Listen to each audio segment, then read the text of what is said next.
आपको मालूम है आर्यों का शासन, जब इस देश का नाम आर्यवर्त था, तब सबसे ज्यादा धनवान राजा का नाम है हस्तिनापुर नरेश युधिष्ठिर महाराज। सत चक्रवर्ती 76 देश, आज जो 76 देश हैं, एशिया खंड के जितने देश हैं उतने देशों के अकेले राजा थे धर्मराज युधिष्ठिर। उनके छोटे भाई अर्जुन, अर्जुन के पुत्र अभिमन्यु, और अभिमन्यु के घर में उत्तरा के गर्भ से परीक्षित का जन्म हुआ। सारा साम्राज्य परीक्षित को देकर के पांचों पांडव द्रौपदी को लेकर वनवास चले गए।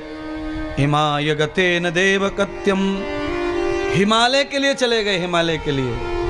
भगवान सूत जी कह रहे हैं, क्योंकि भगवान कृष्ण कह गए थे पांचों पांडवों से, यदम गत्वाम वेद स्वर्ग, तुमने इतना शासन कर लिया, इतना राज्य कर लिया, अब बुढ़ापा आ गया है। और जब बुढ़ापा आ जाए तो व्यक्ति को चाहिए कि केवल वो अपने कल्याण के हित में रहे, बाकी फिर संसार और परिवार का कल्याण भूल जाए, तब बुढ़ापा सुधरेगा।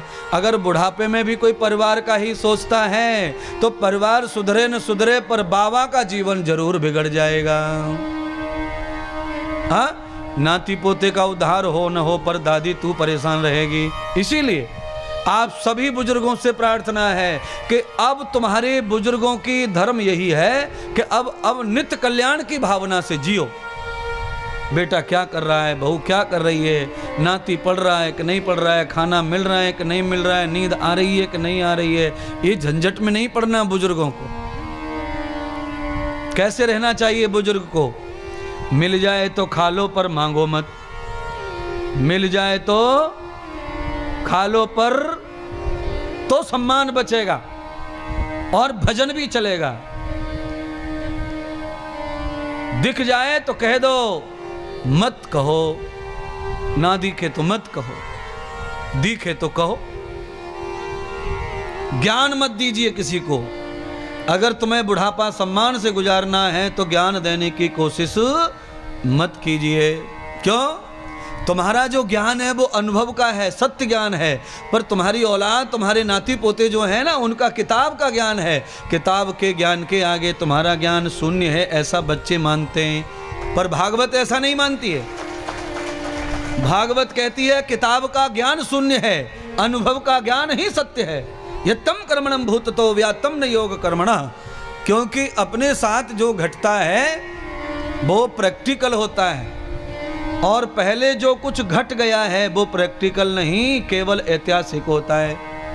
और इतिहास में कितना भी नमक मिर्च डाल करके बनाया जा सकता है।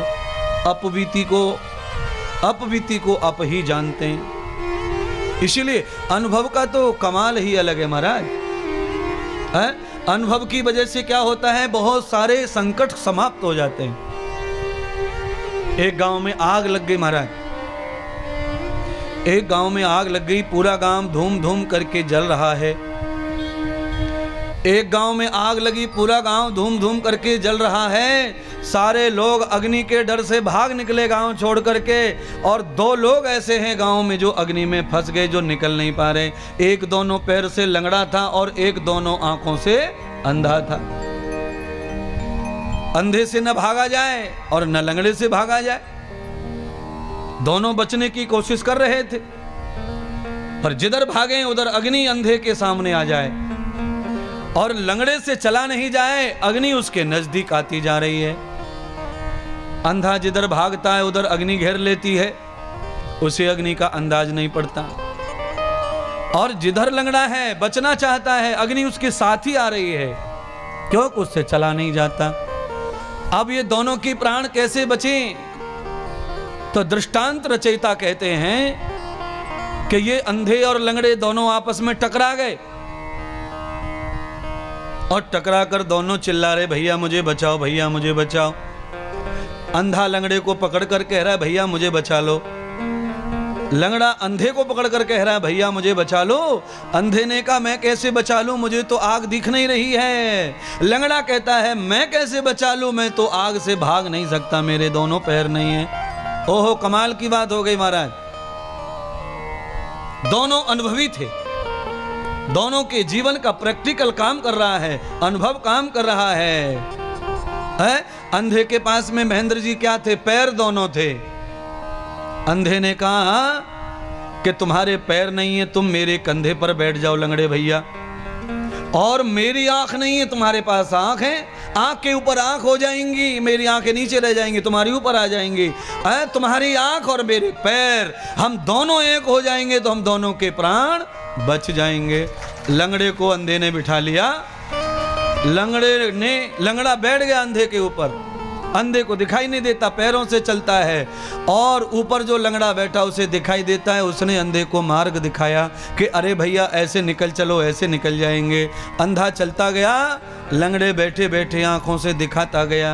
अब तुम्हारे घर और गृहस्थ में काम, क्रोध, मोह, मत्सर की, काम की, वासना की, तृष्णा की जो संसार में आग लगी है, उस आग से अगर बचना है तो जवानी जो है वो अंधी होती है और बुढ़ापा लंगड़ा होता है। अगर ये एक दूसरे के साथ मिलकर चलेंगे तो आग से बच जाएंगे महाराज। जवानी कैसी होती है? अंधी, और बुढ़ापा लंगड़ा। इसीलिए अंधी जवानी में चूर चूर हुए बूढ़े लोगों के साथ जुड़ जाओ। इन बूढ़े लोगों को सिर पे बिठा लोगे तो इनकी आंखों से अंधी जवानी को दिखने लग जाएगा, और बुढ़ापा अपाहिज हो जाता, आश्रित हो जाता है, वो तुम्हारी वजह से कट जाएगा। दोनों मिलकर संसार करेंगे तो ये संसार की आग तुम्हें जला नहीं पाएगी महाराज। परिवार प्रसन्न हो जाएगा, संसार प्रसन्न हो जाएंगे, गृहस्थ प्रसन्न हो जाएंगे। धर्मराज युधिष्ठिर सहित 5 पांडवों ने परीक्षित महाराज को अमृत ज्ञान दिया, कलयुग का ज्ञान दिया। परीक्षित महाराज जवानी में अंधे हो गए, कलयुग का ज्ञान ठीक से समझ नहीं पाए। जो जो बुजुर्गों ने कहा कि ये नहीं करना, परीक्षित ने वही किया। यहां मत जाना, वहीं गए, ऐसे मत करना, वही किया। क्या परिणाम निकला? क्या परिणाम आया? तद्वयम न वेदितम यथा मूलम वेग दर्शनम। परिणाम ऐसा खराब आया कि राजा परीक्षित को श्राप लग गया। श्राप क्यों लग गया? क्योंकि पितरों की आज्ञा का उल्लंघन करने के कारण श्राप लग गया। आप सबसे अनुरोध है, जितनी भी जवानी यहां बैठी है, जो बावड़े हुए रखे हैं, उन सब पागलों के लिए कथा हो रही है, जवानी के लिए। मरने वाला जो कह जाता है वो ब्रह्म की वाक्य होता है, परमात्मा का वाक्य होता है। इसलिए जन्म भर माता पिता का न सुना हो चलेगा, पर जब माता पिता मृत सैया पर पड़े हों, जब बूढ़े हो गए हों, तो अवश्य ही उनकी आज्ञा का पालन करना चाहिए। दूसरा बात, अगर कुछ कह के मर गए हों, दुनिया में नहीं हो, तो अवश्य ही पालन करना चाहिए। मरने वाले की बात जो मानता है, उसका जीवन संसार कभी विफल नहीं होता, हमेशा सफल होता है।